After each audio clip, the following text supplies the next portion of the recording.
What you eat for breakfast has a huge impact on your energy levels, mood, and most importantly, your immune system. If you've battled cancer, maintaining a strong immune system is one of the best things you can do to improve your chances of beating cancer or having it come back. And one of the best ways to do this is nourishing your body with healthy food. Regardless of the time you eat breakfast, whether you eat at 7 a.m. or do intermittent fasting and don't eat till 2 p.m., what you choose to eat as your first meal will not only set the tone for your entire day, but it also has a huge impact on your digestion, metabolism, gut health, and mental clarity. So hold on to your cereal spoons because not all breakfast options are created equal. In this video, I'll be giving you the lowdown on the best and worst foods to be choosing for breakfast after cancer. Whether you're still going through treatment or you've long finished, this advice will still apply to you. In case you don't know me, I'm Sarah from Remission Support. I've been working in radiation oncology for over 17 years, and I know that most people with cancer don't receive adequate education from their healthcare team on really important things like cancer nutrition, how to make healthy changes after cancer, or how to cope with a cancer diagnosis. And that's why I started this channel. After going through treatments like chemo, radiation, or surgery, your body will need a substantial amount of nutrients to repair itself. These treatments that aim to kill cancer cells also affect your healthy cells and leave you with fatigue, a weak immune system, and deficient in essential nutrients like iron, calcium, and vitamin D, just to name a few. Plus, even if you finished treatment long ago, it's easy to be deficient in these same essential nutrients if you don't have a balanced diet. For example, around 40% of people worldwide are deficient in vitamin D. But vitamin D has been called the best vitamin to help prevent cancer because it helps to control cellular growth. So it's really important as a cancer survivor to be eating foods that are high in vitamin D, like salmon, eggs, and mushrooms, for example. And if you've had cancer, you'll also know how hard it can be to maintain normal energy levels throughout the day. So you'll want to make sure that what you eat for breakfast provides you with the necessary fuel to keep going, but also won't put you in a food coma or make you crash by the afternoon. So I'm first going to go over 3 of the worst foods that I know a lot of people are eating for breakfast, but then I'll go over 3 much healthier options for you to choose. So let's get right into it with one of the absolute worst things to choose for breakfast after cancer, which is processed meats. This includes bacon, sausage, breakfast links, what have you. The World Health Organization has labeled processed meats as a class 1 carcinogen because they've been proven to directly cause cancer. This means that they're recommended to be avoided completely and not even consumed in moderation. Not only that, eating processed meat regularly significantly increases your risk of heart disease and other illnesses like high blood pressure and stroke, exactly what you don't want after cancer because frankly your body's been through enough. But also, cancer treatment can put you at an increased risk of getting heart disease if you've had chemo or radiation to the breast or chest. Also, processed meats are so high in saturated fat and sodium that they'll put a strain on your digestive system, leading to bloating, heartburn, and indigestion. Probably not ideal if you're heading into work meetings. So if you're used to eating bacon with your eggs for breakfast, opt for a lean protein source instead, like avocado, beans, or add some cheese and spinach to your eggs to make an omelet. I know these options might not sound as exciting as sausage at first, but the more you continue to choose them over processed meat, the more you'll get used to them and notice how much better you'll feel after eating them. The more you correlate feeling better with healthy eating, the less you'll want to go back to eating bacon for breakfast. Another horrible breakfast choice for cancer survivors is sugary cereals and pastries. Even with the smallest amount of refined sugar for breakfast can spike your insulin levels, which will then crash an hour later, making you reach for more sugar and can make you feel sluggish and lethargic for the rest of the day. Refined sugar is essentially empty calories, and eating too much of it will lead to weight gain, insulin resistance, and type 2 diabetes. But what a lot of people don't know is that your body digests white flour in the same way it does sugar. This includes many types of cereal, white bread, pastries, or baked goods. And I know I'm going to get a lot of questions about fruit and if it's any better because it does contain sugar as well, but I will get into that in a minute when I talk about the best foods to eat for breakfast. But honestly, the main reason you should avoid eating foods that are high in refined sugar is because they're one of the biggest culprits for causing chronic inflammation. And when you have chronic inflammation in your body, it essentially creates a breeding ground for cancer cells to develop and grow.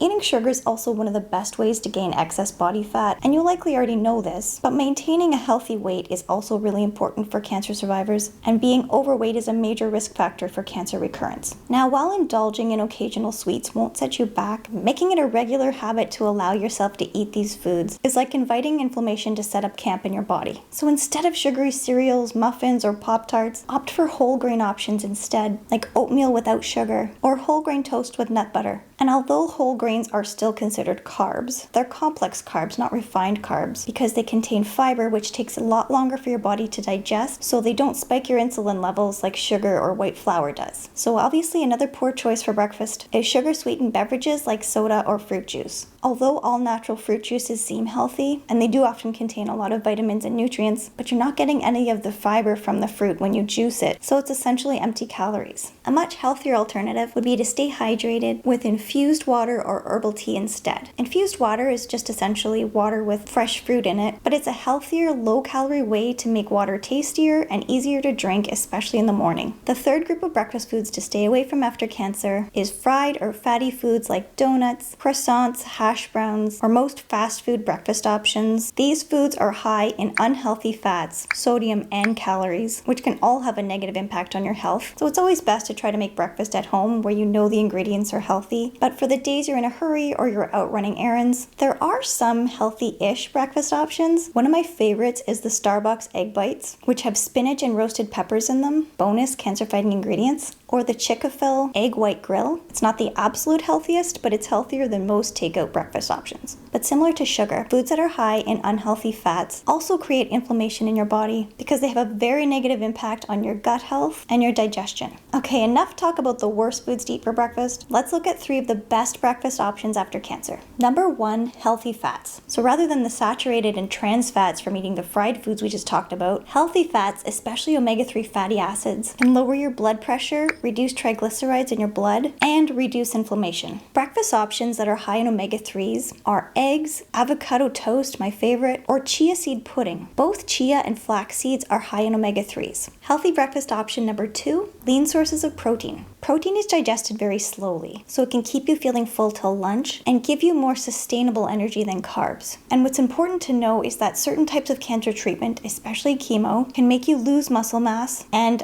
as we age, we naturally lose muscle mass as well, especially as women after menopause. So eating enough protein becomes especially important to help keep up your strength and energy. Amazing high protein breakfast options include, again, eggs, cheese, or Greek yogurt. So if you need a filling breakfast for a busy day ahead, try making an omelet with onions, tomatoes, spinach, all cancer-fighting ingredients, and add in some melted cheese, or take some Greek yogurt, which has 10 grams of protein per serving, and add in some berries, walnuts, and flax seeds. Nuts and seeds are also high in protein, but flax seeds and walnuts also have anti-inflammatory properties, so they should also be staples after cancer. And finally, healthy breakfast option number 3, which is my go-to on days where I'm too busy to cook anything. Rather than hitting up the McDonald's drive-thru, try making a quick fruit smoothie that's loaded with protein from Greek yogurt, some fruit of your choice, a bit of milk, and protein powder. Just make sure the protein powder you buy doesn't have any added sugar. I use the brand Vega, which you can buy at some grocery stores or on Amazon. Actually, I'll add a link in the description below for you. And speaking of fruit, yes, it does contain a form of sugar called fructose, which can raise your blood sugar levels. And I know I talked about this earlier as being one of the last things you want first thing in the morning. But number 1, certain fruits contain less sugar than others. Bananas and mangoes are some of the sweetest. And 2, most fruit is also really high in fiber. Fiber slows down your digestion and absorption of food, and this helps to prevent your blood sugar from spiking. And there's way less sugar in a handful of berries or an orange than a bowl of Fruit Loops. Plus, fruit contains so many vitamins, nutrients, and antioxidants that you should not exclude it from your diet after cancer unless your doctor advised you to for health reasons. But for breakfast, I would recommend eating a low-sugar, high-fiber fruit like berries, kiwi, grapefruit, or papaya.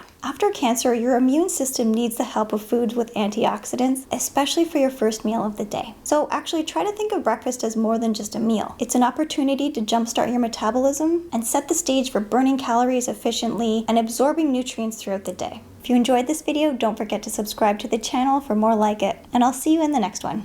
Bye for now.